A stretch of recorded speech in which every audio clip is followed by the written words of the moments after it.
Hello, thank you for joining me for this webinar on designing for digital delivery, brought to you by me, Sheridan Webb of the Training Designers Club. I've just put one of my favourite quotes on there. It's not a direct quote. I have changed it a little bit, from Steve Jobs, which says, "Design isn't just how it looks, it's how it works." And I just love that quote. I've always loved that quote because for me, the pleasure I get from designing training after all these years is very much about creating events that really work. And it just gives me so much pleasure. So anyway, that's one of my favourite quotes. Thank you again for joining me. Just going to quickly go through our agenda for today. I'm going to spend a couple of minutes telling you a little bit about me and my experience. If you don't already know me, it will just give you some sort of idea as to who I am, what I do, and why I'm running this webinar today. We're then going to think very briefly about what it's all about. When we think about designing for digital delivery, what actually do we mean and what do we need to be focusing on? Very keen to get straight into the meat of this webinar. Then we're going to be talking a little bit about what not to do. Like you, I've been on quite a steep learning curve. I'm not going to pretend otherwise. This is not something I've been doing for years, but it is something that I've done a lot in the last couple of months, and it just seems to me like a great time to share my learning whilst it's all still fresh in my mind. So I'm going to chat you through some of the things, what we shouldn't do when we're designing for virtual delivery, and then summarise that with 3 really key things that I keep coming back to that are making the biggest difference for me as I convert my face-to-face bite-sized sessions into virtual ones. And then I'm going to share with you how we can follow that up with a little bit more detail, because obviously there's only so much that I can do in a 40-minute webinar. So that's the plan, aiming to stick to 40 minutes, giving myself 45 just in case. So a little bit about me.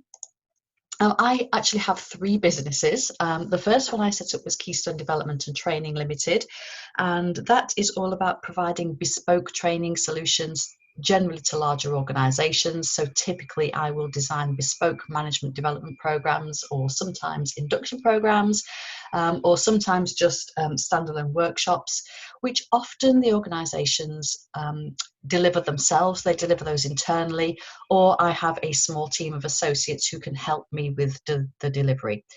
Yes, I do still facilitate sessions, but it is not my core business. And Keystone Development and Training has been going for about 14 years now, and I'm proud to work with clients such as Costain, Keolis Amy Metrolink,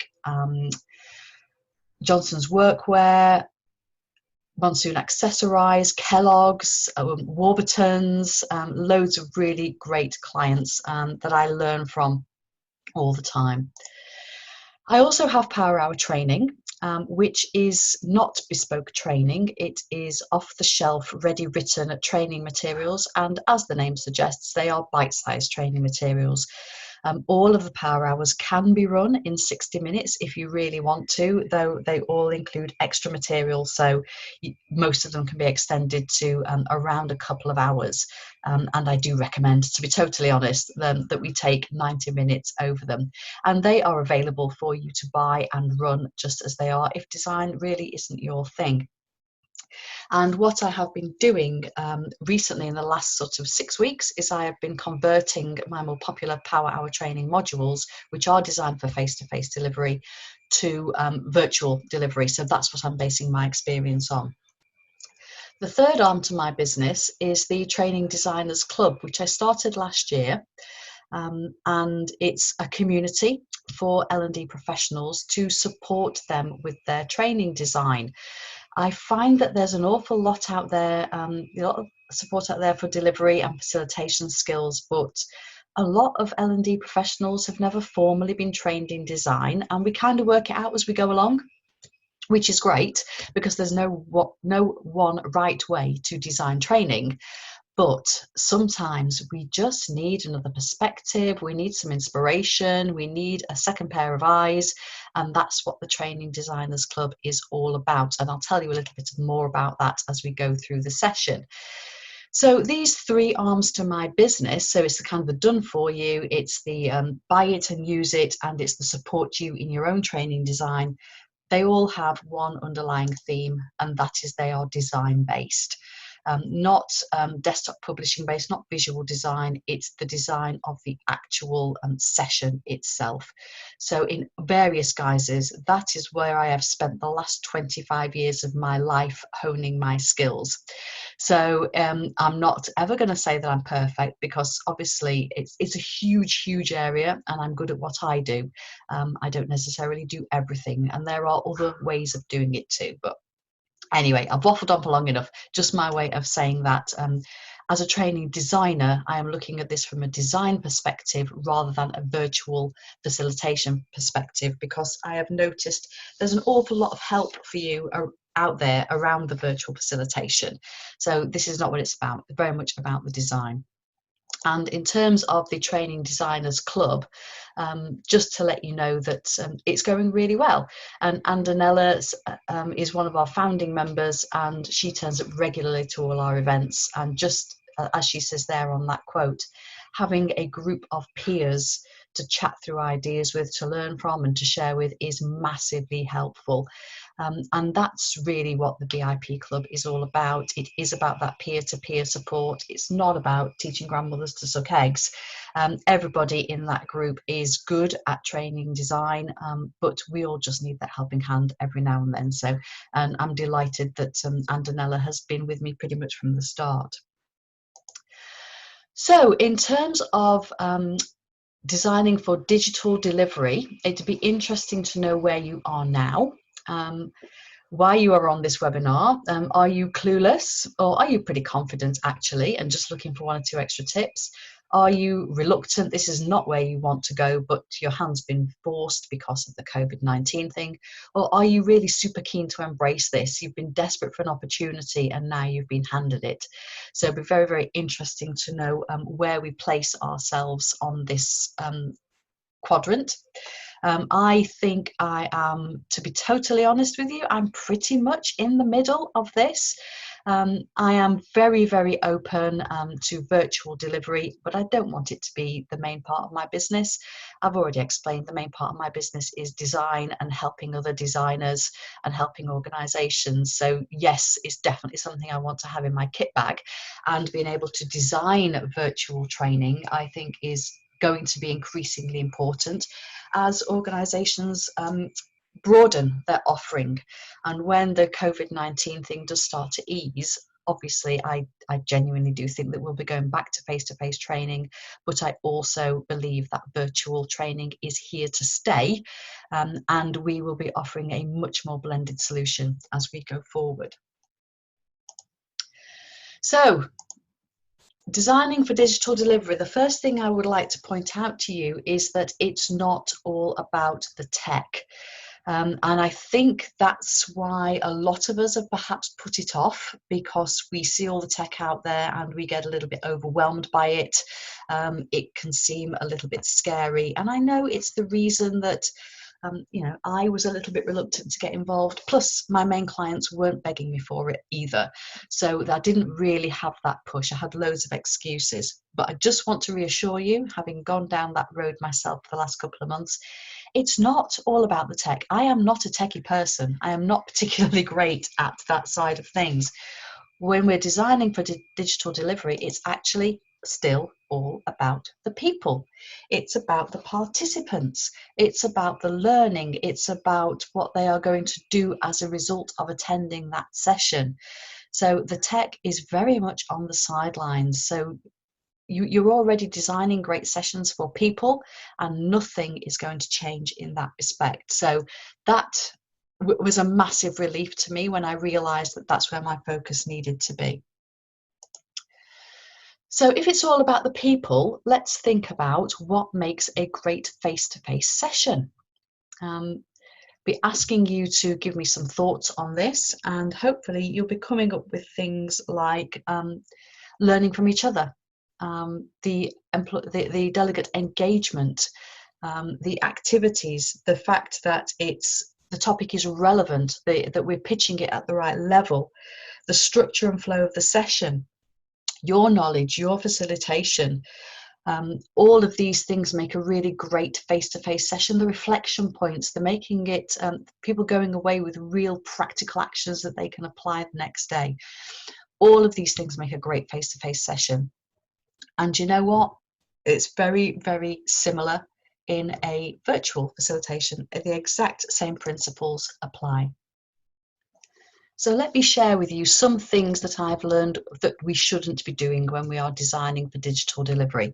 And I think it's a really great time for me to capture this as I've gone through that first phase of learning and got comfortable with it before I potentially become much more expert at this. So it's really important that we focus on the core good practice first before we start getting distracted.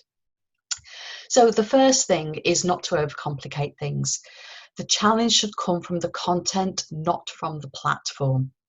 We had a really interesting debate in the Training Designers Club free Facebook group last week around, should we really be innovating right now? Haven't people got enough to cope with? And the outcome of that is, yes, of course, we should be innovating. In many ways, we're being forced to innovate right now. And that is a good thing. What's the alternative? However, and this is where I do feel strongly, is that we shouldn't be doing it for our benefit. We should be doing it for the delegates' benefit, for the business's benefit. And we shouldn't be forcing people to run before they can walk. So if people are feeling challenged by attending their very first virtual session, it should be because of the content and the exercises and the reflection points, not from trying to navigate the session.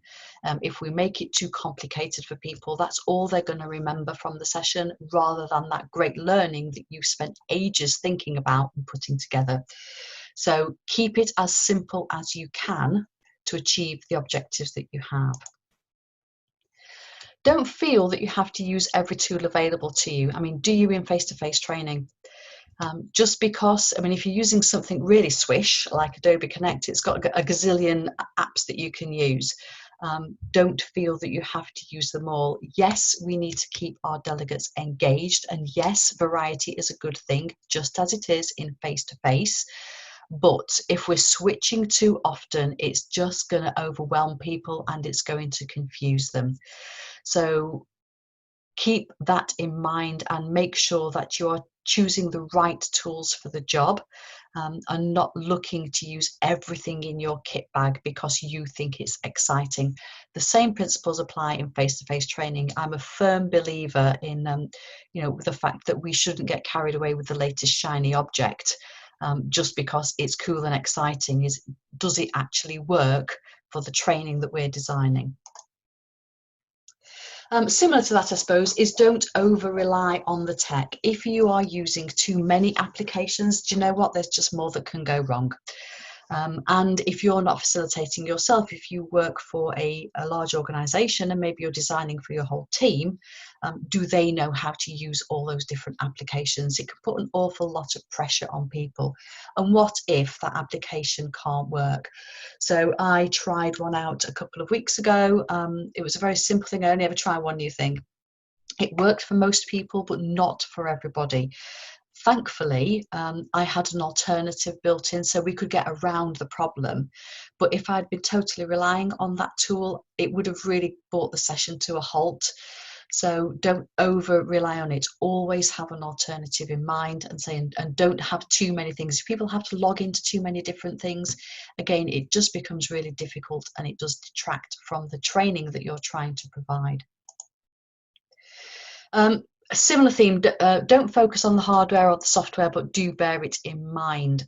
What I mean by that is when you are designing your session, if you do know what application you're going to be running it through, make sure you know the capabilities of that. So if you're using Microsoft Teams, for example, make sure you're fully aware of what Microsoft Teams can and cannot do before you start designing your training session.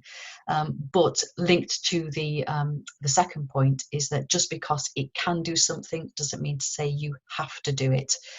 I have a difficulty because with my Power Hour courses, I don't know who's going to be running those and on what platform. So I tend to stick to the core applications that are available in most of the platforms out there. But if you know that you're going to be using Teams or Zoom or Adobe or GoToWebinar, and you know what that's capable of, then that is going to make your design a lot easier. And when we're converting face-to-face courses to digital courses, don't assume that what worked face-to-face will work virtually. I don't think that's a trap that many people fall into, but it's just a niggle I've got in the back of my head that maybe with all this focus on facilitation skills, we're not stopping to think, does some of this training need to be fundamentally redesigned? Because some of those activities simply will not work.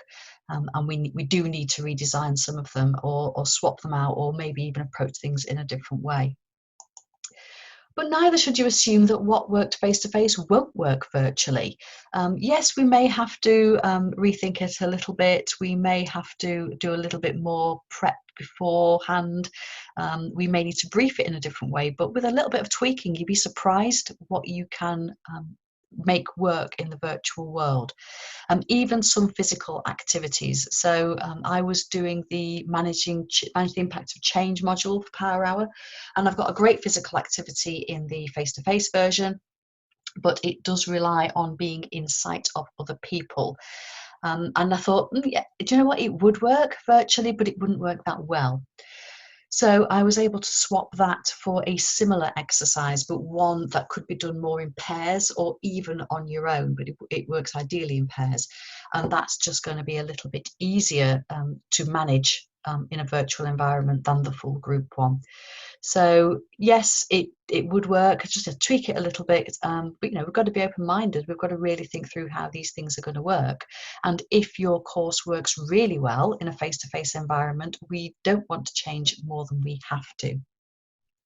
So that is my learning from that. And it reminded me of a time when I was listening to the radio, and one of these older Hollywood actors was on. I think it was Ian McShane, but I can't be sure.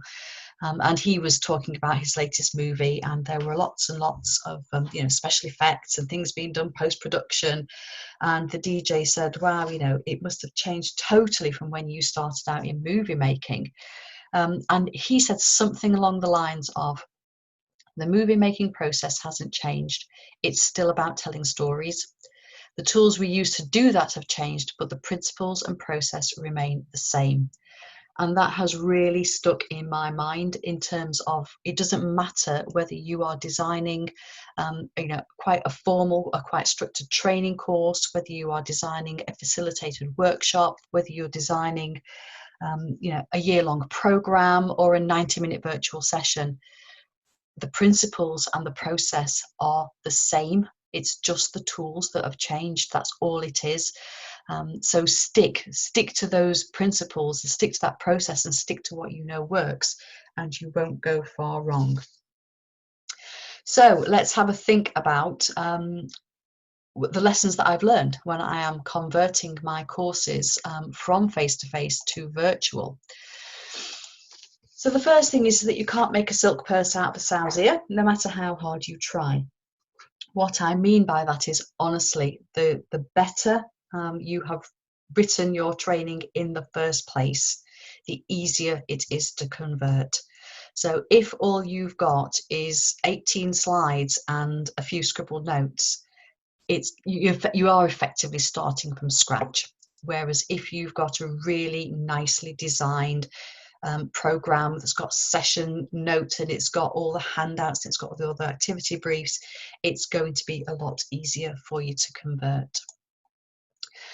And the first thing that has made a big difference to me is to send things out in advance and make the participants responsible for their own learning. In a face-to-face session, I think we're used to taking responsibility for everything that goes on. So, yes, we may send out some pre-course work, but I don't know about you. I tend to assume that they're not going to do it, because often they don't. So you end up working overtime really in the session to catch people up and make sure that nobody misses out, and bring people up to speed with that. And also there's the practical side of it. In a face-to-face session, it's really easy to distribute handouts and get people to do questionnaires and things like that. And that's harder when you are working in the virtual space. So one of the things I've learned from converting all my power hours is to look through and say, right, what can I send in advance to the delegates, which will make life a little bit easier and will speed the process up, because what we don't want is a load of dead time when we're running virtually while we're trying to distribute documents to people. And you just need to tell your participants what it is they're getting and why. So is that something that they just need access to on the session, or is it something that they need to do something with in advance? So a little bit more prep, I think, is needed, and it's made a massive difference in terms of just making the sessions run more smoothly. And of course, when we are converting face-to-face courses to virtual, chances are we're going to have to cut down the time. So this is another great way that you can cut down the time without cutting down the content. I've said before already that when we are converting your courses, the same principles apply. So stick to the knitting. Don't get distracted by all the tech. Do not be tech-led. When you're writing a face-to-face course, you're surely not led by the activities that you're going to do. You're led by the learning, by the objectives, by the content that you need to get through, by the learning points that people need to reach. And exactly the same applies here. So make sure you've got really clear objectives and measurable outcomes. That will keep you on track. Make sure your information is provided clearly. I think this is very important in virtual training, because we have fewer ways to get that information over. In a face-to-face course, you have got yourself, you've got your whole body, you've got your slides, you've got your flip chart, you've got posters in the room, you've got workbooks on hand. People can look for information in multiple places, whereas that's not so easy virtually. So the information that we're giving has to be super clear and logical. So we need to follow that logical structure. And we still need to follow accelerated learning principles. Just because people are learning via a screen doesn't mean to say that we turn it into a one-way information brain dump. Says she, giving a one-way information brain dump. But this is a webinar. It's not an interactive learning session. So I do allow myself, I do forgive myself for that. We need to include meaningful exercises. They may look slightly different, but with a little bit of thought, you can build in really meaningful exercises that will help your learners to have those aha moments and really bring that learning to life. We also need to build in reflection points. It's something that I think we shy away from when we are doing virtual design, because we think, oh, dead time, it's dead air time. What people are going to be doing, they're going to be checking their emails or scrolling through Facebook. Maybe they will, but it takes a lot of concentration to concentrate on a screen for large amounts of time. And people do need to think about what they've just heard, what they've just experienced, and they need a chance to make their own notes. They need a chance to think about what it means to them. So don't be afraid of building in those reflection points. It only needs to be 2 or 3 minutes, but having the permission to breathe is so important. And that's actually something I got from one of my VIP members in the Training Designers Club, as she was running her first virtual sessions a few weeks ago. And we still need to have action planning. If people are going to invest 90 minutes, 2 hours on a virtual training course, they need to go away and do something different. So again, that's something else that we need to build in. So it's exactly the same in so many ways. The session is the same, it is just the methods that may be a little bit different. And the last thing that has really come home to me in the last few weeks is, well, let's just put it this way. What's the main difference between a book and a play, or a film for that matter, going back to our sort of Ian McShane analogy there? With a book, the author is talking directly to the reader. There's nothing to get in between. When you are designing for virtual delivery, We're not talking directly to the learners, we are doing it through another medium. And the thing that is the biggest difference, I think, between a book and a script is this. It's the stage directions.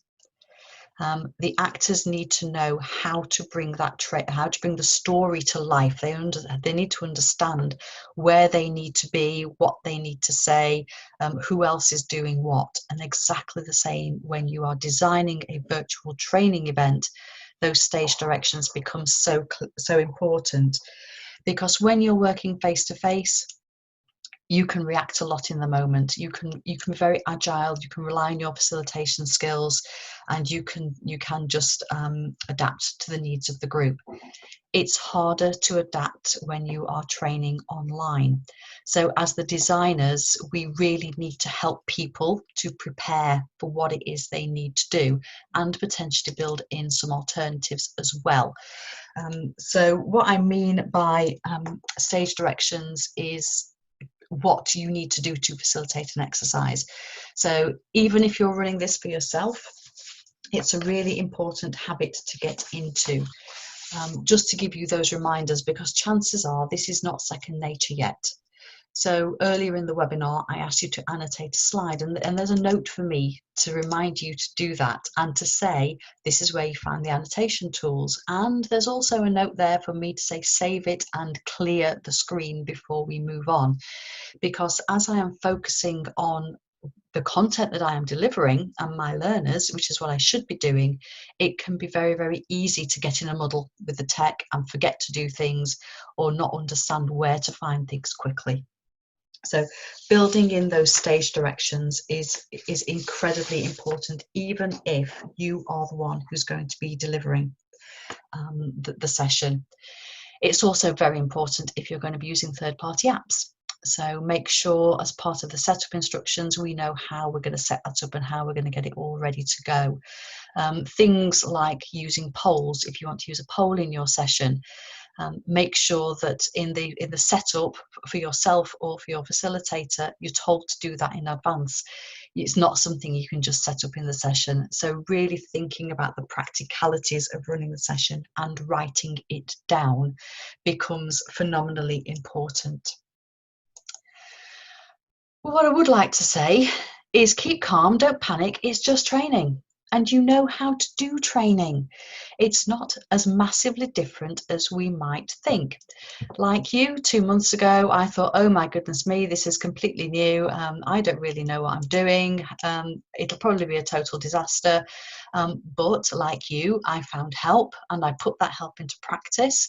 And now I'm finding it relatively easy because I'm focusing on what matters, and that is the training course. And I'm thinking about the tech and the practicalities of it second. So what next? Well, that was very much a quick run through of some of the things to bear in mind, and I hope you found it really, really helpful.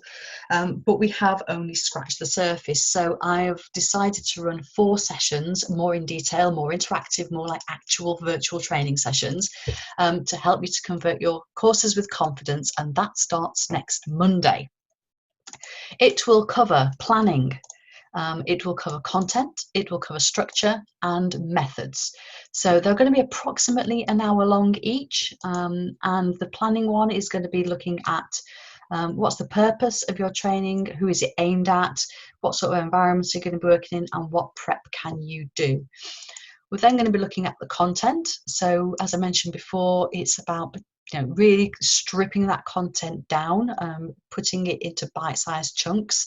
So looking at the timings, editing the content down without losing the good stuff, and making delegates accountable. So that's kind of the bones, if you like, and then we start to get to the meat. So the structure is making sure that your training will flow online. So some good practice to make sure that we keep people engaged, and we don't lose people with too many complicated things. and it all flows and makes sense. And then the last session is on online methods. So how are we going to bring our learning to life in that virtual space? Which activities do we need to rewrite? What methods should we be using? How are we going to break it all down, and how are we going to make it work in a digital environment? So there's at least 4 hours worth of actual training there, and I'm really looking forward to delivering it because it's going to be really enlightening. It's going to be obviously much more interactive, and the idea is that you have a face-to-face course that you know works well, and over those 4 sessions you can convert it so you can deliver it via screen. And it will all be topped off with our Lunch and Learn on the 29th of May, which is specific tools for online delivery. So these 4 sessions are about creating a session that will work, keeping it relatively simple, but it will work. And then our Lunch and Learn on the 29th of May is about those add-on tools that I was talking about. So those specific apps, what's out there, how can you use it, when should you use it, and having a look at them. And that is part of our monthly Lunch and Learn, which is where all the VIPs join in. Well, not all of them. Those who are available join in, and we learn from each other. So it's very interactive and quite an informal session, to be honest, but always incredibly enlightening. So this starts on the 18th of May, as I said. And I did think about doing it as a standalone program, because obviously there's quite a lot of work involved in putting that together, as well as delivering it. And I thought about £129 sounds about right. But you know what? It starts next week, and it's a lot of hassle for me to set up payment pages and landing pages and all of that sort of malarkey. And frankly, I haven't got time to do that. So I've decided to make it free. But it's only going to be free to VIP members of the Training Designers Club. So there's the catch, if you like, but it is incredibly good value. Each session is going to be practical, as I've said, and you will have tasks to do at the end of each that will allow you to apply your learning and convert your own courses. It starts next Monday, so make sure you join the VIP membership by then, and you can access all of those sessions plus the Lunch and Learn for free, as just part of your ongoing membership. And don't forget that the VIP membership does offer a lot more than just these 4 sessions, and it's really great value because the VIP membership is only £25 a month, and you have to stay for a minimum of 3 months. So you know, you do the maths, £129 or £75. I know which I think is the better value. And Chris Thorne worked with me very recently to convert one of her face-to-face sessions. She had a brilliant half-day workshop, which she has managed to cut down to a 2-hour virtual session. Just through working with me and working through some of the tips that we'll be going through on that course. And she's done an absolutely superb job, if I do say so myself. She really appreciated the practical assistance that she got. But, you know, it's all her own work. She's absolutely in control of that. And what she has produced is really, really good. And I can't wait to hear how it goes down. So if you're thinking, well, yeah, fair enough, 4 sessions, is it worth it? What else do you get for your membership? Very briefly, you do get designer drop-ins, and that is a virtual get-together every single week, where we chat about what we're working on, what we've learned, what challenges we've got. We get inspiration from each other, we solve each other's problems, we share resources, and it's just a brilliant, brilliant meeting. And every time you turn up for it, whether you've got an issue or not, you get great value from it. And having support right now, I think, is incredibly important, because, you know, even after 25 years of designing training, I still need inspiration. I still need to overcome specific obstacles that I have, and having that peer-to-peer group is just so valuable. So you get inspiration and support from peers. There's also a resource library. So our VIP members have access to a website where they can download all sorts of top tips, how-to guides, exercises, videos, questionnaires, handouts, which just speeds things up and can give you inspiration. As I mentioned before, we have Lunch and Learn sessions every month. They are on a theme, and that's where we do our slightly more formal CPD, if you like, because the designer drop-ins are incredibly informal. So Lunch and Learn has a structure, and they are 90 minutes long, and they happen once a month. And this month it's going to be on virtual delivery tools, as I've already mentioned. That's included as part of your membership, although you can come along as a guest for £10 if you really wanted to. You get weekly top tips in the group where I just share a training design tip. And should you be inclined, there's also discounts on the online training courses that I offer on designing training and Power Hour training materials. If you wish to shortcut your training design even more, VIPs automatically get a 15% discount on that. And you have a personal learning network at your disposal, which is incredibly valuable when you just need to sense check something, or you're running up against a tight deadline and you need help with pulling something together at short notice. So that's what VIP membership is all about. This is what James has to say about it. He wasn't sure what he would get, but he's found it incredibly useful to just have that community to tap into. And I know for a fact that James gets lots of inspiration from the free resources. He's a brilliant training designer. He's really, really experienced. But like all of us, when he's facing a deadline, he just needs something quickly to fill a gap or to give him inspiration. And I know that he definitely gets that from being a VIP member. And Eleanor regularly turns up to our designer drop-ins. She's so helpful to our other members, and she's shared a lot of her own resources, and she's had private conversations to help people out.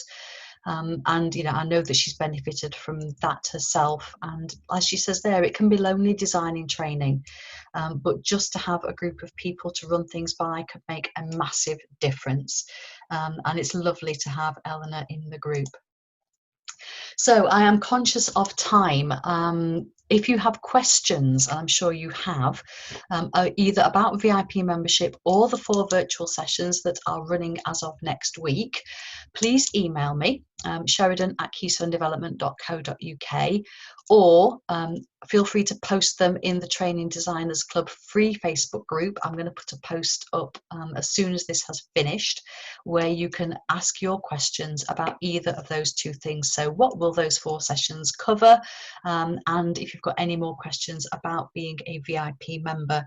And if you post those today, I will answer them tomorrow, just so that you can make your decision to join us very quickly and very easily whilst everything is still fresh in your mind. So remember, become a VIP of the Training Designers Club before next Monday if you want to take advantage of those 4 free sessions.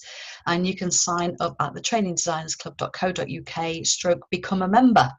And that's it for now. So thank you so much for your attention, and I really, really look forward to seeing you in the VIP section very soon. Thank you so much for your company.